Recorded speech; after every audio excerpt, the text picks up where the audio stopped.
Hello everybody! So today I'd like to talk about something that I really think is the key point of our personal evolution.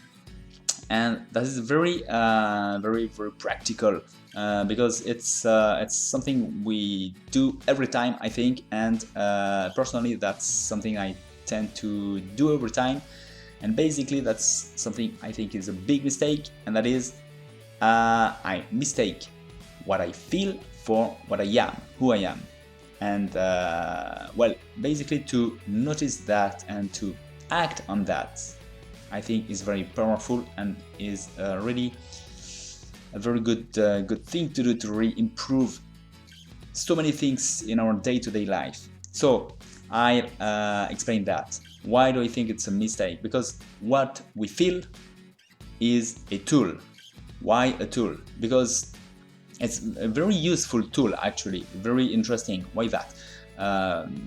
Our five senses can perceive many things and do perceive many things at any time. So it would be very extremely difficult to process all this information by thinking of them and making conclusions for everything that we see and making decisions based on what we perceive.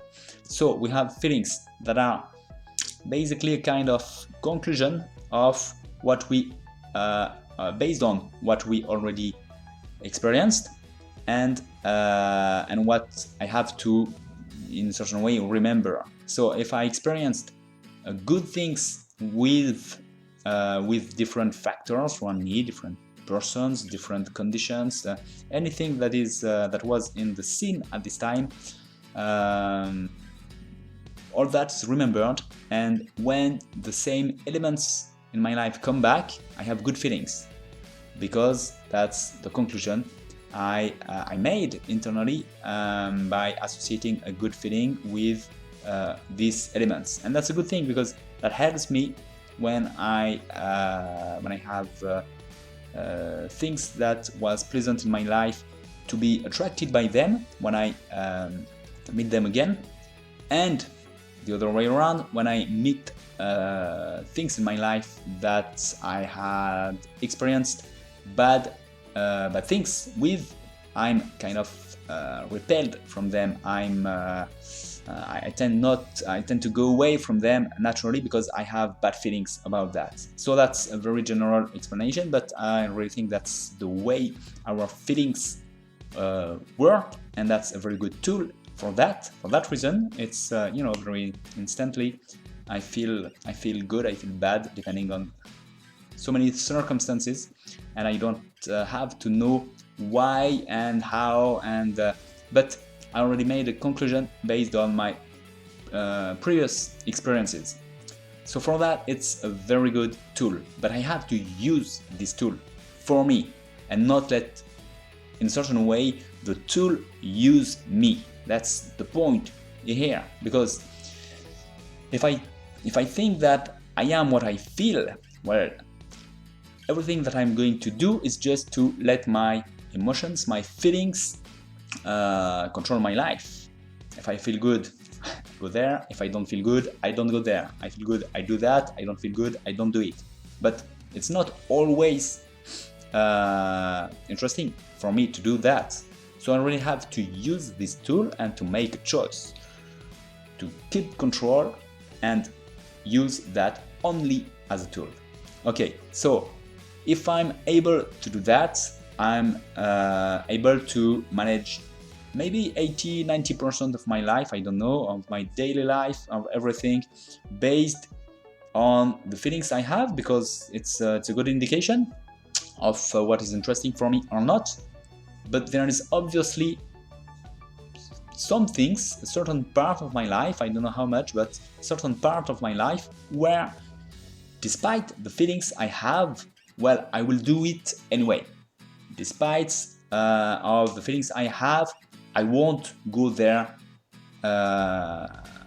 even if I had maybe good feelings, because I made a conscious decision to do something, to not do something, and my feelings have not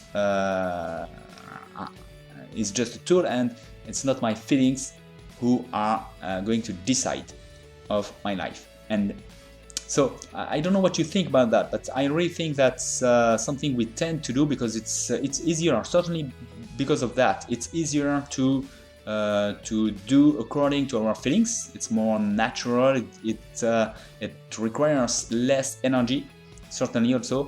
So I have to put energy to go against my feelings. So that's certainly one reason why I tend to mistake my feelings and who I am, because it's more natural in a way. It's more easy. It's easier to go in the same way as my feelings. But I really think that's completely untrue. That's completely false, and that's a big problem if I do this mistake, which I tend to do, I think, a lot. So and the obvious demonstration of my feelings aren't just a tool is that I have always the possibility to go against my feelings. You know, I can feel good about something but decide not to do it. I can feel bad, or I can feel difficulties to do something, feel it, but do it anyway. Okay, so all that is a good demonstration that I still have control at any time, and I have a choice to make. And it's not because of what I feel or because I feel something that I am bound to act like this or like that. That's my point. I think that's the key point to have in mind to really change things in one's life. So that's what I'm focusing these days on, and I really think it helps me to change many things. And don't hesitate, give me your opinion, tell me what you think about that. How do you handle these feelings, and do you make the mistake of thinking you are what you feel or not? Is it difficult? Don't hesitate, tell me all that. It's very interesting, and we could talk about that for a long time. And as always, don't hesitate also make comments on my English too. That is of great help for me. Thank you very much, and I see you soon.